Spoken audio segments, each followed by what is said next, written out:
1 in 9 Indian in their lifetime Okay. will get cancer. By 2060, every second walking person on this planet can have colorectal cancer. It happens in people who run marathon, people who are fitness freak. It happens in these young patients also. Okay, तो इसमें fitness का कोई लेना देना नहीं है इससे.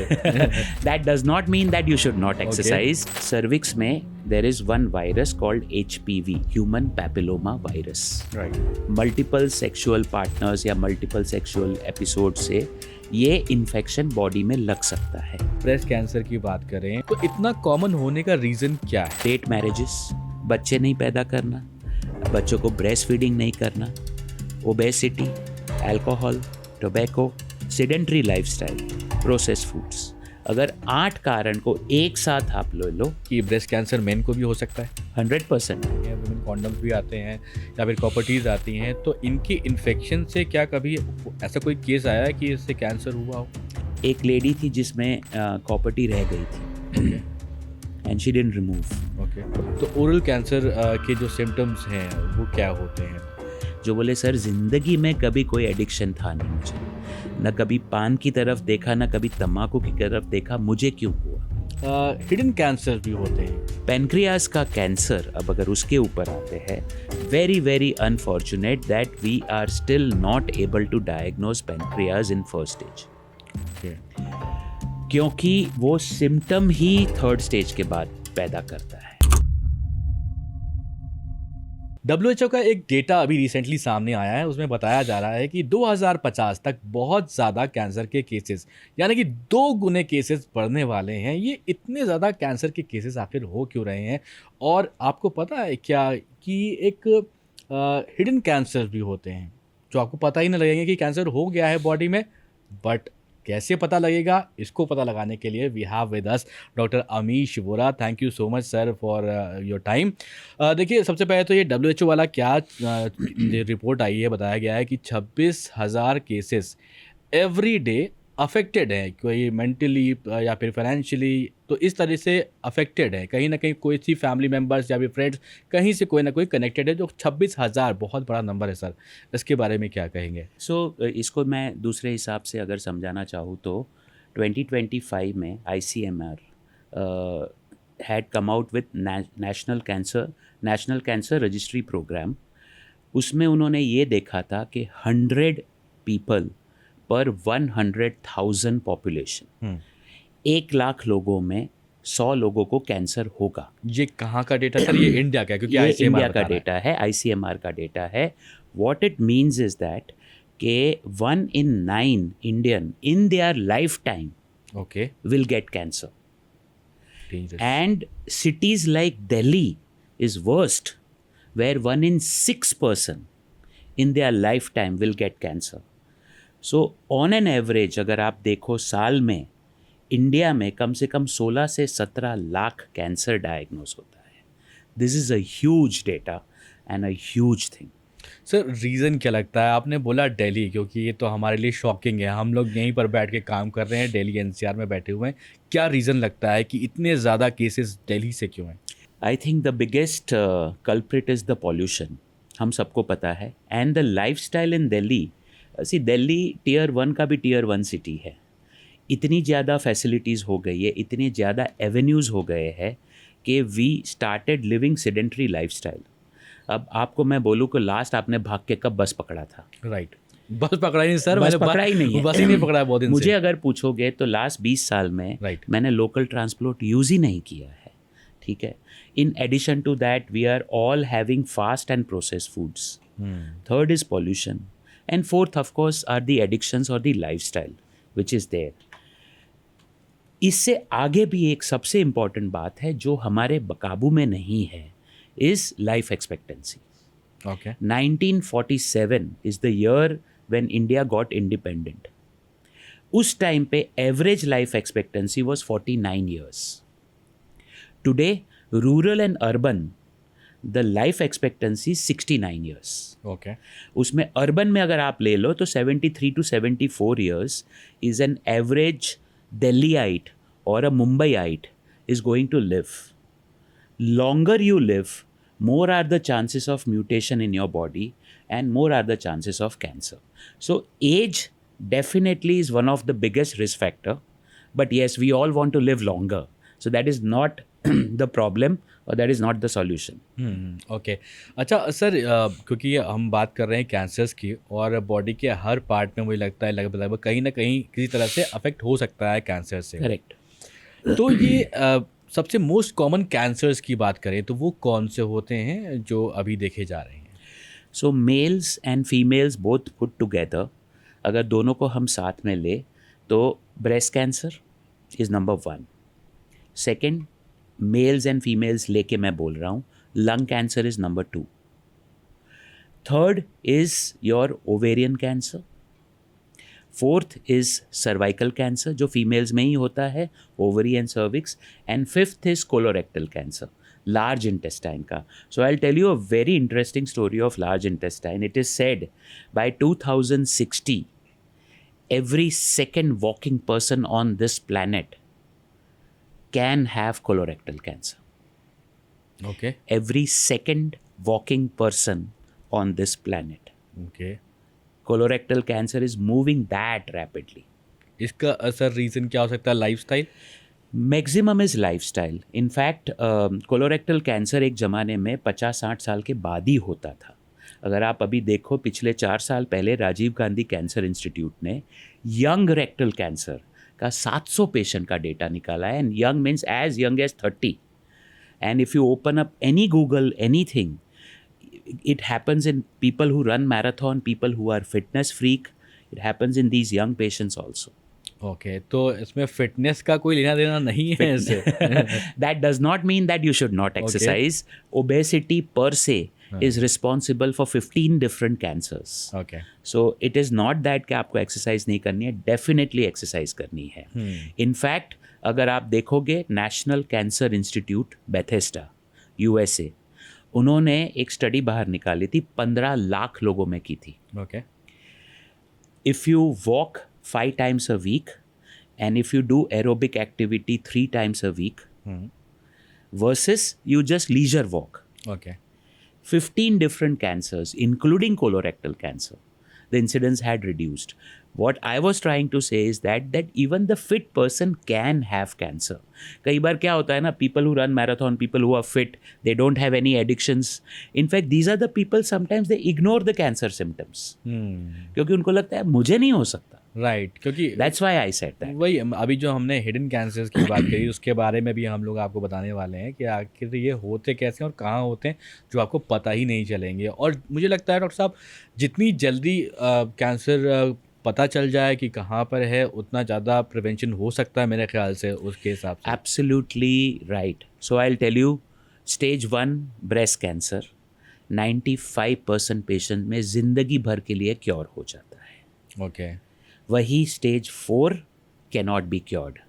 Stage 1 is 95%, stage 2 is 75%, stage 3 drops down to 50%.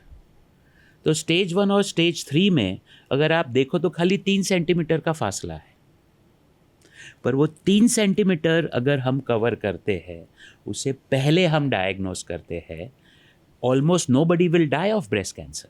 Doctor Amish, ये बताइए, जो वायरल इन्फेक्शन आजकल हो जाते हैं हम लोगों को, वायरल Viral, इन्फेक्शन, okay, हाँ. खांसी जुकाम सर्दी हो गई और हमें लगता है कि ये ठीक हो जाएगा, आजकल 4-5 दिन में 3 दिन में दवाई लेंगे ठीक हो जाएगा. तो क्या वायरल इन्फेक्शन से ऐसा कोई कनेक्शन है कि कोई कैंसर हो रहा हो आपको? Very interesting question Soman. You know, viral शब्द आपका सारे उसमें सही था, बाकी सब नहीं. कॉमन कोल्ड से कैंसर नहीं होता है. ओके. सो हमको ये जो फ्लू होता है, ये सब होता है, उससे कैंसर नहीं होता. But viral infection can cause cancer. For example, अभी आप लोगों ने सुना होगा cervical cancer vaccine. I think India में अभी अजमेर से our prime minister Shri Narendra Modi ji ने लॉन्च किया है कि हर लड़की 14 साल के ऊपर की उसको 1 डोज सर्वाइकल कैंसर वैक्सीन का गवर्नमेंट ऑफ इंडिया फ्री देगी. ओके. तो ये क्या होता है, सर्विक्स में there is one virus called HPV, human papilloma virus. Right. Multiple sexual partners या मल्टीपल सेक्सुअल एपिसोड से ये इन्फेक्शन बॉडी में लग सकता है। ओके। ये इन्फेक्शन धीमे धीमे धीमे धीमे करके कैंसर में परिवर्तित हो सकता है। ओके। सिमिलरली लिवर में हेपेटाइटिस का नाम आपने सुना राइट। होगा। हाँ। हेपेटाइटिस 5 अलग अलग टाइप के ब्रॉड होते हैं। बचपन में उसमें सबके एक एक वैक्सीन लगी होती है उसका। Hepatitis B right. एक ऐसी चीज़ है, उसको अगर ट्रीट नहीं किया जाए 10 साल के बाद 15% लोगों को कैंसर हो सकता है। तो अगर हेपेटाइटिस बी की वैक्सीन आप लगाओ तो आपको हेपेटाइटिस बी नहीं होगा। अगर हेपेटाइटिस बी नहीं होगा तो आपको कैंसर, उसके होने वाले कैंसर सारे अटक जाएंगे। ओके। हम लोग अभी आपने जैसे बात किया कि बहुत मोस्ट कॉमन कैंसर कौन से हैं और जो कि मेन और वीमेन में दोनों में आपने बताया। अगर हम ब्रेस्ट कैंसर की बात करें तो ब्रेस्ट कैंसर बहुत ज़्यादा देखा गया है, सबसे ज़्यादा आपने बोला उसको होता है वो। तो इतना कॉमन होने का रीज़न क्या है? Right, again it's a very interesting story if you follow. Pre independence India में, जब तक इंडिया अंडर डेवलप माना जाता था तब तक सर्वाइकल कैंसर सबसे कॉमन था। गर्भाशय होता है बच्चों का, उसका जो मुख होता है उसको सर्विक्स कहते हैं। ओके। तो वो सर्विक्स का कैंसर इंडिया में सबसे कॉमन था। जैसे जैसे हम डेवलप होते गए, जैसे जैसे हम लोग सब में समृद्धि आती गई, वैसे वैसे धीमे धीमे धीमे ब्रेस्ट कैंसर बढ़ता गया। अभी ये हाल है कि अर्बन सिटीज़ में breast cancer is more common than cervical cancer. अब इसका कारण क्या है? अगर कारण हम ये देखें, लेट मैरिजेस, बच्चे नहीं पैदा करना, बच्चों को ब्रेस्ट फीडिंग नहीं करना, obesity, alcohol, tobacco, sedentary lifestyle, process foods, अगर 8 कारण को एक साथ आप ले लो तो ब्रेस्ट कैंसर के चांसेस ज़्यादा हो जाते हैं। On an average, Indian female gets married at around 24, 28, 30, 32. Right. Sometimes we see at 40 also. इसका साइंटिफिक रीज़न है। आई एम नॉट सेइंग कि आप बच्चों को जल्दी शादी कराओ, वो मेरा पर्पस नहीं है। आई am not an advocate, I can give you a science behind it. Science ये कहता है कि हम सब में हॉर्मोन्स होते हैं। राइट। फीमेल में हार्मोन होता है ईस्ट्रोजन, प्रोजेस्टेरॉन, मेल में होता है टेस्टोस्टेरोन। राइट। ईस्ट्रोजन जब तक बॉडी में अनइंटरप्टेड है वो ब्रेस्ट कैंसर को फॉडर का काम करता है, ओके। खाद का काम करता है। जब भी कोई लेडी प्रेग्नेंट होती है ईस्ट्रोजन कम हो जाता है, प्रोजेस्टेरॉन बढ़ जाता है। ओके। जब भी कोई ब्रेस्ट फीडिंग करता है ईस्ट्रोजन कम हो जाता है, प्रोजेस्टेरॉन बढ़ता है। अगर किसी की शादी 24 साल में हुई, 25 साल में वो प्रेग्नेंट हुई, उसका ईस्ट्रोजन फ्लो रुक गया 9 महीने के लिए, वर्सेस अगर उसने 30 साल में बच्चा पैदा किया तो वो 6 एक्स्ट्रा साल उसको ईस्ट्रोजन अनइंटरप्टेड फ्लो मिला बॉडी में। Okay. This is one of the postulate, one of the hypothesis. Again I am repeating, I am not saying कि भाई आप बच्चों की जल्दी शादी करो, but this is one of the scientific reason. Right. Obesity, sedentary lifestyle again is a major contributor to breast cancer. Okay. और जैसे गवर्नमेंट ने भी इसीलिए मेरे ख्याल से मेडिकल साइंस का सपोर्ट लेते हुए जो वुमेन की एज रखी है, फीमेल की एज रखी है शादी करने के लिए, वो 18 साल रखी हुई है। शायद उसमें मेडिकल रीज़न भी इंक्लूड होगा, जैसे कि आपने भी बोला कि मतलब आप भी नहीं कह रहे हो कि जल्दी शादी करो, बट साइंटिफिकली ये तो प्रूवन है जो आप जहाँ पर बता रहे हो उस चीज़ को। अच्छा, अर्ली ब्रेस्ट कैंसर के साइंस क्या हो सकते हैं? A very interesting question and thank you for asking that question. Normally, clinical breast examination and self breast examination, ये 2 टर्म हमको याद रखनी है। सेल्फ ब्रेस्ट एग्जामिनेशन पेशेंट को खुद करना है, बंदे को खुद करना है। Clinical breast examination is done by a gynaecologist और अ डॉक्टर और समबडी, एन ऑन्कोलॉजिस्ट। स्तन में, ब्रेस्ट में कहीं पे भी कोई गांठ दिखती है, जो गांठ आपकी पीपल हुआ मेंस्ट्रुएटिंग, मीन जिनको माहवारी रेगुलरली आ रही है, उनमें गांठ ऊपर नीचे होती रहती है हार्मोन की वजह से, वो कैंसर की गांठ नहीं है। ओके। रोज के मैं 2 यंग लेडीज़ को देखता हूँ जो भाग भाग के आती है कि अरे मुझे कैंसर हो गया। उसको वो कैंसर नहीं, उसको फाइब्रोएडिनोमा या फाइब्रोसिस ये कहते हैं, बिकॉज वो हार्मोन से अप डाउन होती है। सो जो गांठ हार्मोन से अप डाउन होती है मेजॉरिटी ऑफ द टाइम वो कैंसर की नहीं निकलती है। लेकिन जो गांठ कांस्टेंट है, आप सेल्फ ब्रेस्ट एग्जामिनेशन में सबको बोलता हूँ हफ्ते में 1 बार आप करो, संडे टू संडे ले लो। अच्छा, एक सॉरी टू इंटरप्ट यू, आप जो गिल्टी की बात कर रहे हो, जो अगर ब्रेस्ट में होती है, जो सिर्फ पीरियड्स की वजह से होती है, तो क्या वो कुछ दिन रहती है और फिर हट जाती है? अप डाउन होती रहती है। कई बार आपको एकदम पेनफुल होता है, जब आप ओव्यूलेशन के पीरियड में होते हो तो टच करने पर भी आह करके पेनफुल होता है, Okay. और कई बार वो पेन गायब हो जाता है, फिर वापस आता है। सो इसको साइक्लिकल कहते हैं। जो साइक्लिकल होता है उसके चांसेस कम होते हैं। Okay. लेकिन जो गिल्टी कांस्टेंट रहती है, टाइट है थोड़ी, थोड़ा थोड़ा करके बढ़ रही है, वो पेनफुल हो या ना हो, it does not matter. Okay. क्योंकि कई बार काफ़ी लेडीज़ बोलती है कि सर पेन होता था ना, इसलिए हमको लगा पेन वाली तो कभी कैंसर की गांठ होती नहीं, इसलिए हमने उसको चलने दिया। अब yesterday only I had one female, one of the very well to do family, 2 साल से वो गांठ लेके बैठी हुई है। Okay.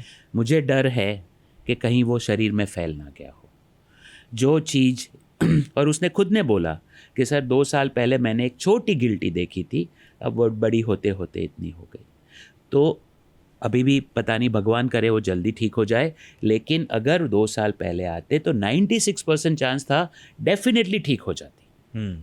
सेकंड, कई बार ब्रेस्ट में कुछ नहीं होता है, बगल में जिसको हम एक्जिला कहते हैं, वहाँ पे भी छोटी गिल्टी होती है। Okay. तो क्या स्तन में हो, ब्रेस्ट में हो या बगल में हो, कहीं पे भी हो, अगर वो गिल्टी 3 हफ्ते से ज़्यादा में जा नहीं रही है और अगर बढ़ रही है, again I am repeating, painless हो या पेनफुल हो, it does not matter, go to your doctor.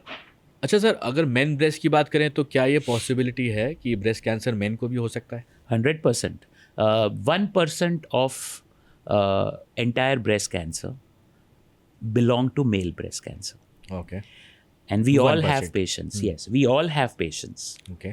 See these percentages na, एक चीज I'll just digress and you can later on think about it. Percentage does not apply to individual person. Okay. 1% male breast cancer, लेकिन जो mail को हुआ है उसके लिए तो 100% है ना। Yeah. सो एक ही चीज़ हमको याद रखनी है, मेल है does not mean they can not have breast cancer, they can also have breast cancer. Women की बात अभी हम लोग करते हैं, उसी को कंटिन्यू करते हैं। तो उसमें आपने बोला कि दूसरा जो सबसे ज़्यादा होने वाला कैंसर है वो सर्विकल कैंसर है। तो अब सर्विकल कैंसर को उससे बचाव के लिए क्या किया जाए और ये कैसे होता है? वो तो आपने मुझे बताया कि यहाँ पर कि अगर for example multiple sex partner से, तो उसके थ्रू HPV ये सब कनेक्शन हो सकता है, बट और उससे बचाव के लिए क्या कारण हो सकते हैं और कैसे उसको पता लगे कि ये अब यहाँ पर कुछ ऐसे सिम्टम्स दिखने लगे, क्या होता है उसमें? सो सबसे पहले तो जैसे मैंने कहा, बचाव के लिए we have vaccine. Okay. Vaccine है हमारे पास। US FDA, American food and drug association, has approved this 9 years and above, 9 साल का बच्चा। इंडिया में हम 14 एंड अबाउ का टारगेट रखा हुआ है गवर्नमेंट ने। दैट डज नॉट मीन कि मेरी daughter, I have twin daughters, both of them have been vaccinated, ये मतलब नहीं कि मेरी 11 साल की बच्ची को मैं वैक्सीन नहीं दे सकता हूँ, मैं दे सकता हूँ। Okay. Before they have become sexually active or before any other encounter, you require 2 doses. Okay. After the encounter, require the 3 doses. Third one. Okay. इससे अभी 4 महीने पहले new England journal of medicine करके हमारे एक मैका ऑफ जर्नल होता है, Okay. उसमें यूरोपियन स्टडी आ गई है कि ये वैक्सीन से कैंसर कम होता है, कैंसर के डेथ कम होते हैं। So now we have concrete proof कि this vaccine prevents and saves lifes. तो एक तो ये हो गया। Second, lifestyle, select your partners properly. कई बार ये होता है you have only one partner but that partner is promiscuous. अब वो चीज़ आपके हाथ में कई बार मतलब होती है, नहीं होती है, मुझे नहीं पता, but select your partner properly, one. Second thing is if you are any doubt, use protection. Third, any abnormal discharge, any pain while having sex, lot of pain while having menstruation, extra flow अगर आपको होता है, जो flow रुक ही नहीं रहा है, या कई बार पोस्ट मेनोपॉज होने के बाद ब्लीडिंग होता है, ये ऐसा कुछ भी हो आपको, इमीडिएटली गायनेकोलॉजिस्ट के पास जाइए. आई थिंक आज की तारीख में स्पेशली अर्बन एरियाज में every female knows one gynaecologist for sure. All you have to just go there and let her examine you. Pap smear करके एक स्मीयर होता है. इनफैक्ट अगर आप देखा जाए, सिर्फ 3 टेस्ट ऐसी है जो कैंसर को होने से पहले डायग्नोज करता है, और पैप स्मीयर उसमें से एक होता है. पैप स्मीयर एक साइंटिस्ट का नाम था पेपिनो कोलोव करके, और उसके शॉर्ट फॉर्म पे है.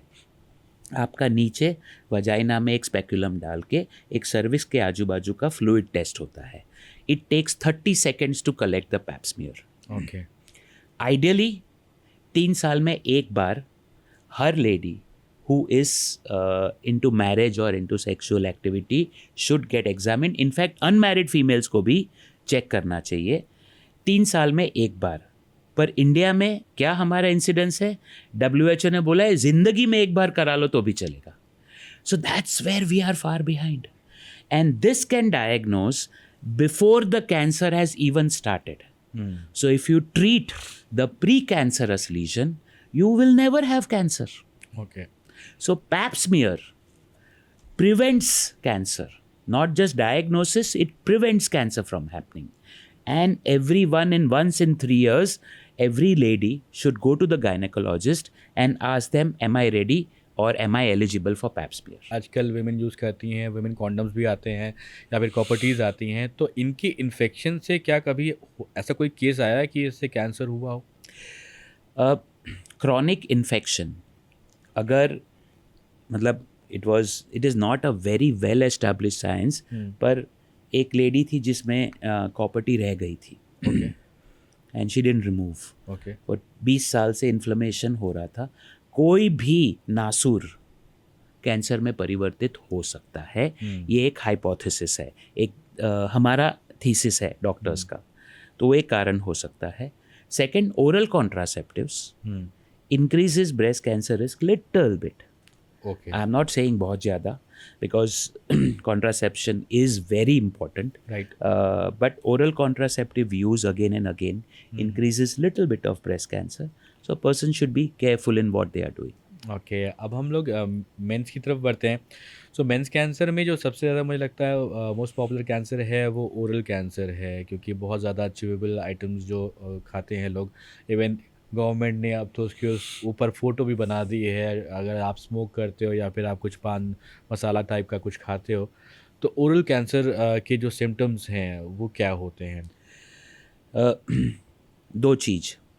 एक, oral cancer happens in the tobacco chewers. It can happen in non-tobacco chewers also. क्योंकि मैंने कितनी महिलाओं को ऐसा देखा है, पुरुषों को ऐसा देखा है, जो बोले सर ज़िंदगी में कभी कोई एडिक्शन था नहीं मुझे, न कभी पान की तरफ देखा, न कभी तम्बाकू की तरफ देखा, मुझे क्यों हुआ? So one has to be again very careful कि जो ये सब नहीं करता उनको भी हो सकता है. ओरल कैंसर इंडिया में one of the commonest cancer है. इनफैक्ट वर्ल्ड में लंग कैंसर है, इंडिया में अभी भी ओरल कैंसर बहुत कॉमन है. कोई भी छाला, कोई भी अल्सर जो ठीक ना हो रहा हो, एक.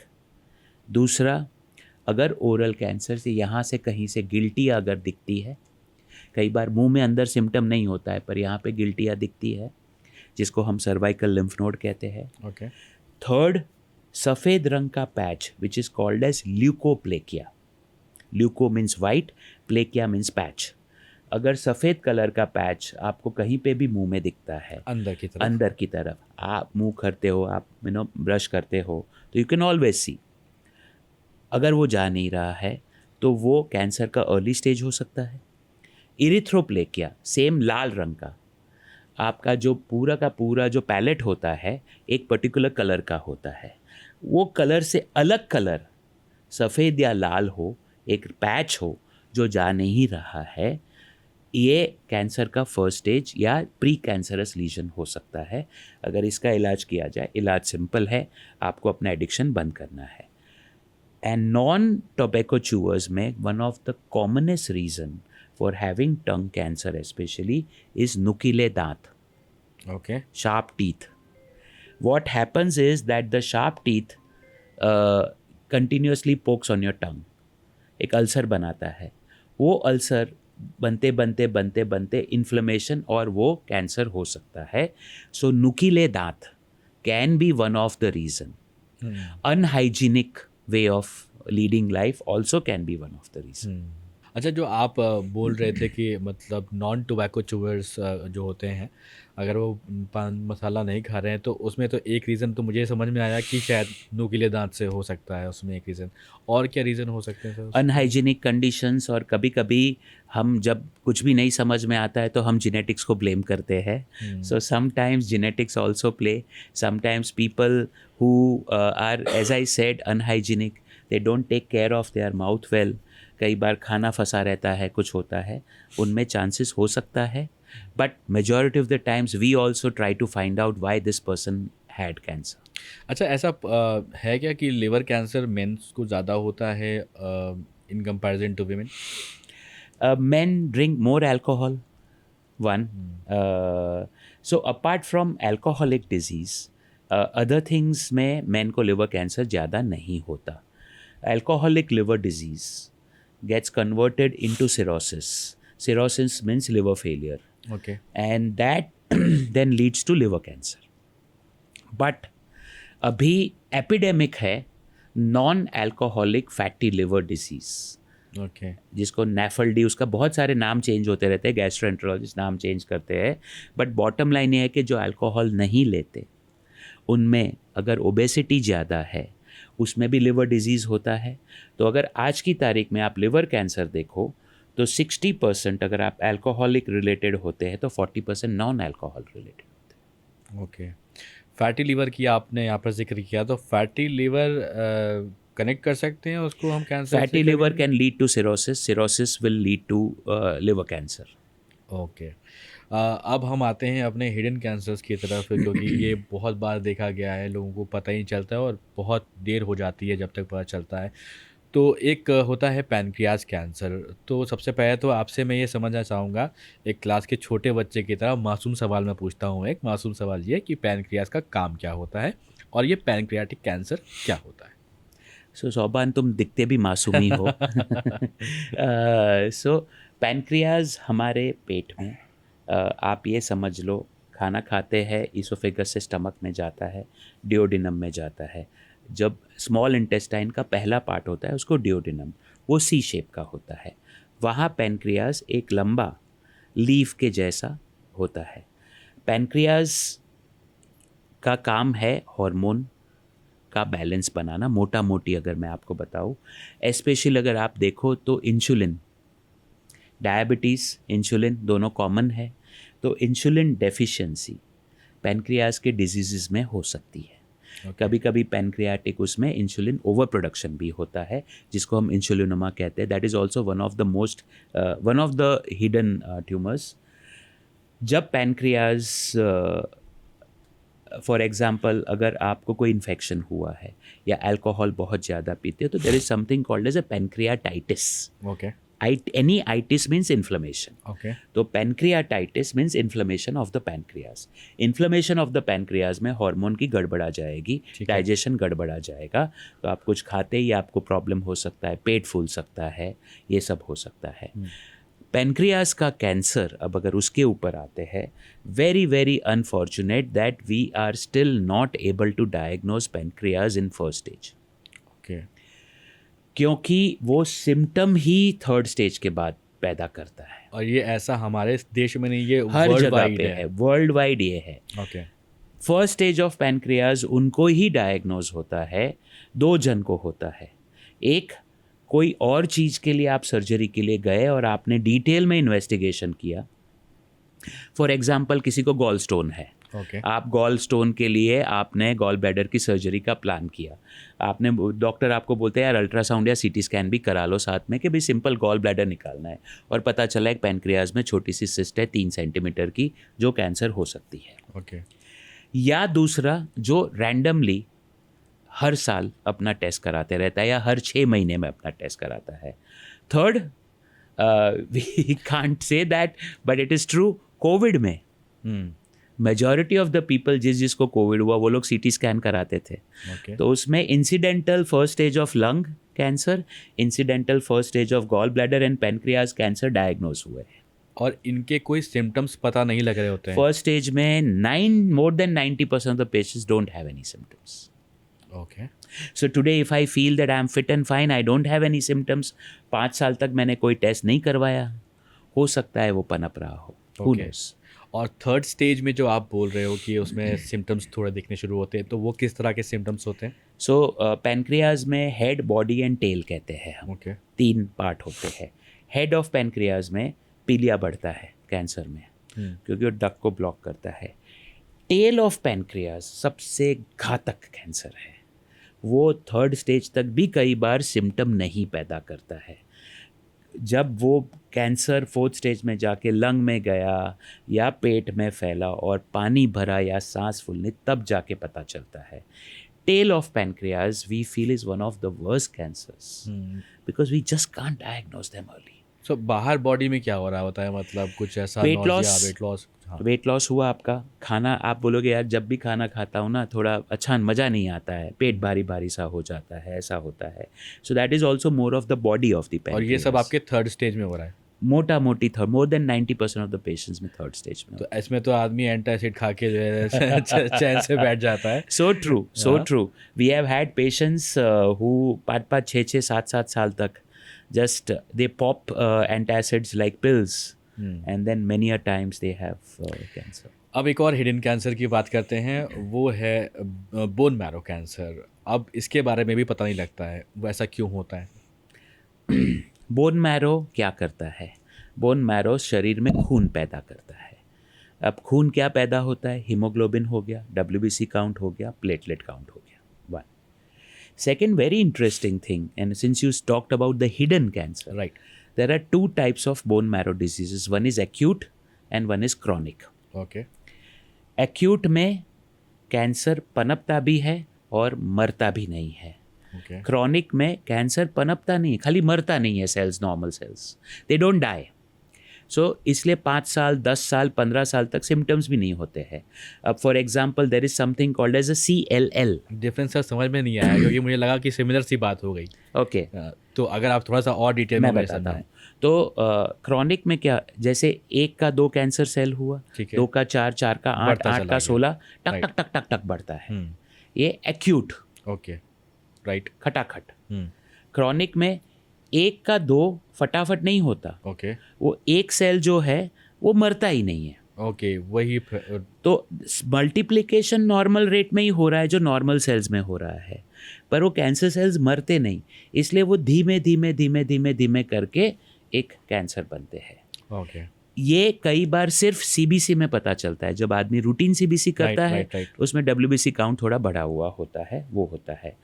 एक्यूट बोन मैरो के कैंसर्स जल्दी पकड़ में आते हैं, क्योंकि एक्यूट में सडनली हीमोग्लोबिन ड्रॉप हो गया, सडनली प्लेटलेट ड्रॉप हो गया, आपको कोई ना कोई सिम्टम दिख जाता है।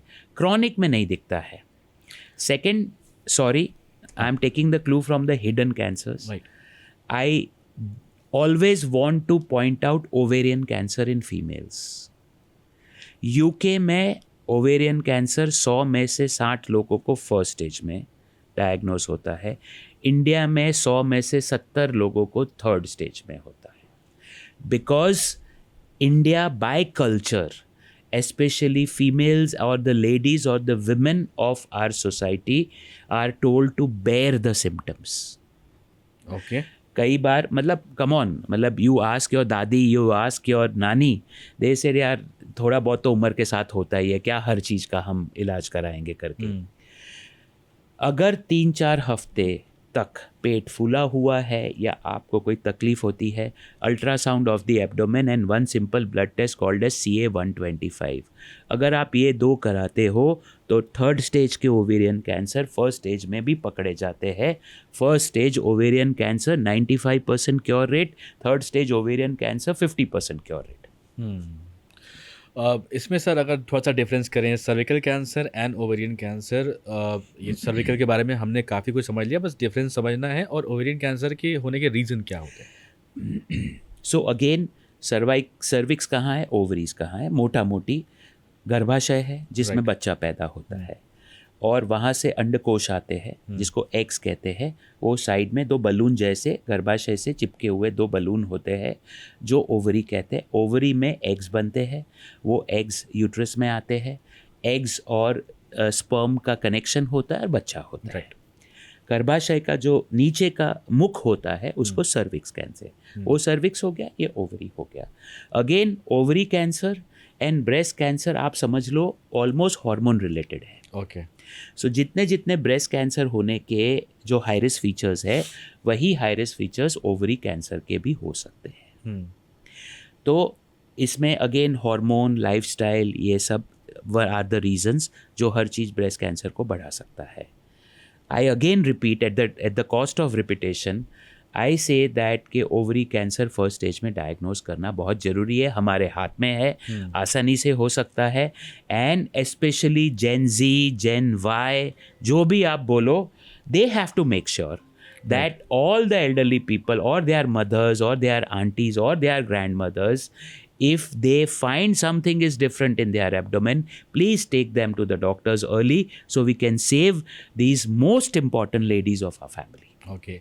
और सर अगर एक ओवेरियन कैंसर किसी को होता है, डायग्नोज होता है और वो पता लग जाता है, उसके बाद उसका क्योर भी हो जाता है, देन प्रेगनेंसी पे क्या इफेक्ट पड़ता है उसमें? हो सकता है, क्योंकि कोई भी ओवेरियन कैंसर सर्जरी के बगैर क्योर नहीं होता। ओके। कीमो भी लगती है, सर्जरी भी लगती है, लेकिन surgery is integral part of curing ovarian cancer. Ideal surgery in ovary cancer, removal of both the ovaries. अगर दोनों ओवरीज आप निकाल दोगे, एग्स नहीं बनेगा तो आपका, लेकिन इसका भी इलाज है। अगर आपको 1st स्टेज में एक ही ओवरी में कैंसर पता चला, आप दूसरी ओवरी प्रिजर्व कर सकते हो। ओके। आप प्रेग्नेंट हो सकते हो। सेकंड, कई बार हम लोग अगर एक ओवरी ठीक है लेकिन से 3rd स्टेज में पर दूसरी ओवरी ठीक है, तो हम उसके एग्स रिट्रीव करके उसको फ्रीज करते हैं और बाद में फ्यूचर में उसको यूज़ करके आप बच्चा पैदा कर सकते हो। अब थोड़ा सा हम लोग क्योर की तरफ चलते हैं, क्योंकि हमने कई बार सुना है जैसे ही कैंसर का नाम आता है तो हम लोगों को सामने एक इमेज आ जाती है। एक तो सबसे बड़ा चीज़ है कि डर तो बहुत ज़्यादा है इस बीमारी से, क्योंकि मुझे लगता है कि सेकंड सबसे ज़्यादा होने वाली ये डिज़ीज़ है। पहली कार्डियो से रिलेटेड डिजीज़ जो होती हैं वो होती है, उसके बाद कैंसर आता है। तो इसमें एक चीज़ आती है कीमोथेरेपी। तो ये हर कोई जानते हैं, मूवीज़ में भी देखते हैं, अगर किसी को कैंसर हुआ तो कीमोथेरेपी हो रही है, और कीमोथेरेपी बहुत ही डेंजरस होती है, उसमें काफ़ी ज़्यादा पेन होता है, बाल झड़ने लगते हैं, ये बेसिक अंडरस्टैंडिंग है। लेकिन मुझे लगता है कि आपका यहाँ होना भी बहुत इम्पोर्टेंट है, क्योंकि आप समझा सकते हैं कि क्या क्या और तरीके भी होते हैं, क्योंकि जो हार्मोनल कैंसर होते हैं उनके लिए मेरे ख्याल से इम्यूनोथेरेपी होती है, तो आप वो भी सजेस्ट करते होंगे अपने पेशेंट्स को। तो कितने तरह के अलग अलग तरह से कैंसर के इलाज हो सकते हैं, उसके बारे में बताएं। Thank you for asking this question and I'll take little longer time.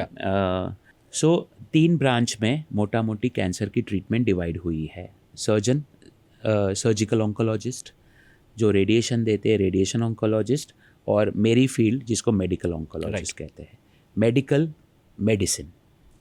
Medicine किसी भी प्रकार की हो सकती है। मुंह से खाने वाली टैबलेट भी हो सकती है, इंट्रावीनस इंजेक्शन भी हो सकता है, इंट्रामस्कुलर इंजेक्शन भी हो सकता है, चमड़ी के नीचे जैसे इंसुलिन देते हैं वो भी हो सकता है। ओके। कैंसर का सिस्टमिक ट्रीटमेंट इसको कहते हैं, मेडिसिन ट्रीटमेंट। 4 मोटे मोटे हिस्सों में लोगों को हम समझाते हैं। 1 chemotherapy, 2 immunotherapy, 3rd is target therapy, and target therapy में ही आता है जो ओरल पिल्स के नाम से जाते हैं, जिसको मैजिकल पिल्स हम कहते हैं। ओके। तो अब जैसे हम ब्रेस्ट कैंसर से शुरू करें, ब्रेस्ट कैंसर में हम कई बार इम्यूनोथेरेपी यूज़ करते हैं, कई बार टारगेट थेरेपी यूज़ करते हैं, ओरल पिल्स यूज़ करते हैं एंड कीमो भी यूज़ करते हैं। सबका अपना अपना सहयोग होता है। ओके। इम्यूनोथेरेपी पिछले 10 साल में अगर आप देखो तो एक मैजिक करके बाहर आया है। It does not cure 100% of patients. I would again repeat, does not cure 100% of patient. लेकिन it cures lot of patients जिसका हमने कभी सोचा नहीं था। ओके। आज मेरे पास कम से कम 25-30 पेशेंट ऐसे होंगे, sorry to say, they would not have been alive today अगर इम्यूनोथेरेपी नहीं होती। इम्यूनोथेरेपी क्या करती है? आपकी बॉडी की इम्यूनिटी को बढ़ाती है। Simple the way I explain immunotherapy to everybody कि आपके मेरे सबके शरीर में कैंसर रोज बनते हैं। हमारी इम्यूनिटी होती है, वो कैंसर को मार देती है, इसलिए हमको सिम्टम्स नहीं होते।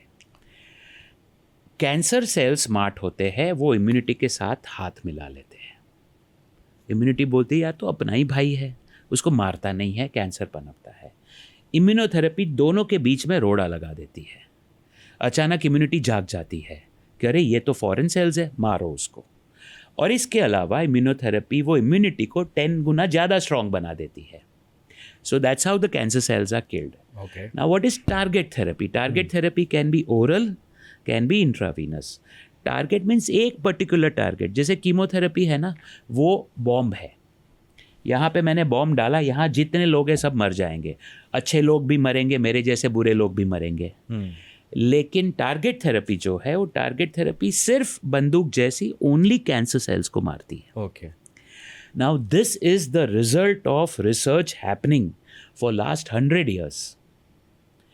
कुछ टारगेट थेरेपी, जैसे अब मैं लंग कैंसर का एग्जांपल देता हूँ। लंग कैंसर में, 4th स्टेज लंग कैंसर में 2003 में जब मैं एम्स से पास आउट हुआ था, तो हम गीता, बाइबल, कुरान लोगों को देते थे और बोलते थे भाई कीमोथेरेपी कराओगे तो 1 साल जियोगे, नहीं कराओगे तो 6 महीना जियोगे, आप देख लो।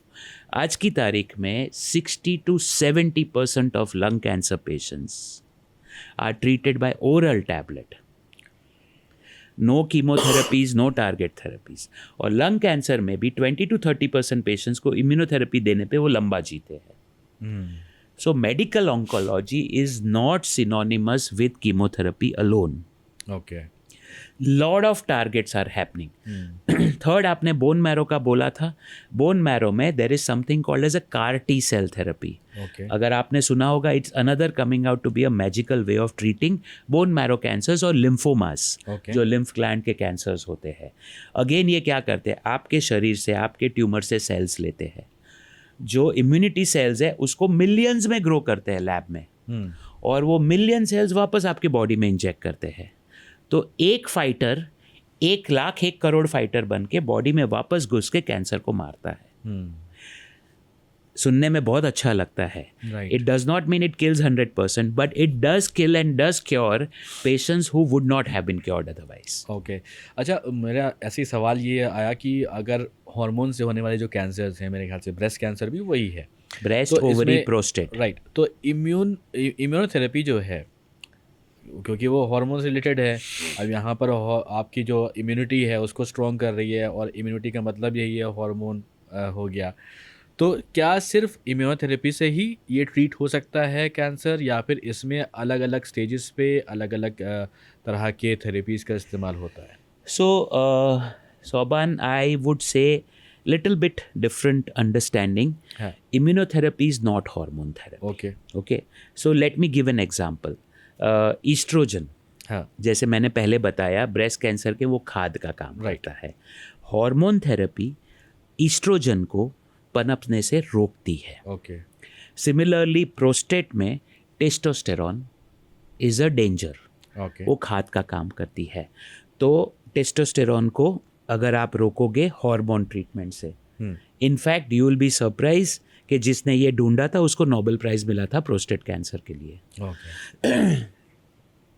तो ये हार्मोन हो गया, हार्मोन को रोकती है। इम्यूनोथेरेपी बॉडी की immunity means T lymphocytes, B lymphocytes, macrophages, मतलब हमारी बॉडी में WBC काउंट जो होते हैं, CBC में एक WBC होता है जो इन्फेक्शन में बढ़ जाता है, वो एक इम्यूनिटी का प्रकार है. So immunotherapy and hormone therapy are different. Okay. अच्छा, बच्चों के ऊपर बात करते हैं. कई बार देखा गया है कि बच्चों को भी कैंसर हो जाता है. तो बच्चों के कैंसर किस तरीके के होते हैं और क्या रीज़न हो सकते हैं? क्या सिर्फ हेरिडिटी ही रीज़न होता है या फिर कुछ और? सो एक नटसन करके एक साइंटिस्ट है, उसको हम कनुडसन बोलते हैं बिकॉज उसका स्पेलिंग वैसे याद कैसे रहता होता है. हाँ, Knudson came out with some 2-hit theory. Okay. 2-hit theory का मतलब ये है कि बहुत सारे बच्चे माँ के पेट से या जेनेटिकली एक अबनॉर्मेलिटी म्यूटेशन सेल में लेके आते हैं. सिर्फ माँ की वजह से होता है? माँ बाप किसी की भी वजह से होता है. Good you pointed out, sorry for that. मेरी बीवी और मेरे दोनों बच्चे मुझे डांटते. Anybody you can inherit from any of the partners, male और फीमेल. अगर दूसरा, अब जैसे मेरे पास एक हिट ऑलरेडी है, मेरी लाइफस्टाइल अगर अच्छी है तो मेरे 60 इयर्स या 70 इयर्स में दूसरी हिट लगेगी, तब जाके वो सेल कैंसर में कन्वर्ट होगा. बच्चों में कई बार वो डबल हिट के साथ छोटी उम्र में ही होता है और इसकी वजह से कैंसर होता है. एक ये थ्योरी है again, and that's why it's called Knudson 2-hit theory. It is still not proven completely. Second, yes, genetic है. Third, most important, we still don't know. Okay. बच्चों में सबसे कॉमन 2 कैंसर है. एक ब्रेन ट्यूमर, ओके, और एक leukaemia, blood cancer. The biggest surprise which is good is that leukaemia अगर आप अच्छी तरह से ट्रीट करो, 95 to 98% children can be cured. I'll give you an example. Saint Jude's children hospital जो US में है, और अब टाटा हॉस्पिटल का भी मैं कहूँगा because I have work there. अब ल्यूकीमिया क्या, अगर बच्चा मरता है ना, हमारी मीटिंग होती है. क्यों मरा, क्या हुआ, किसने किया, कैसे किया, मतलब they are so curable that we don't allow them to die. Similarly there is something called as a Wilms tumour. Kidney के ऊपर ट्यूमर होता है. There is another called as osteosarcoma, हड्डी का tumour. There is soft tissue muscle का tumour, rhabdomyosarcoma. These are more common in children compare to adult, but compare to adults children cancer are 10 times more curable.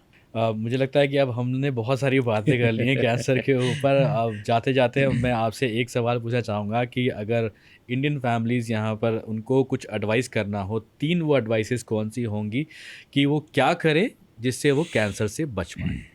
4 मैं दूंगा, 3. चलिए 4 दीजिए sir. First, exercise, exercise and exercise.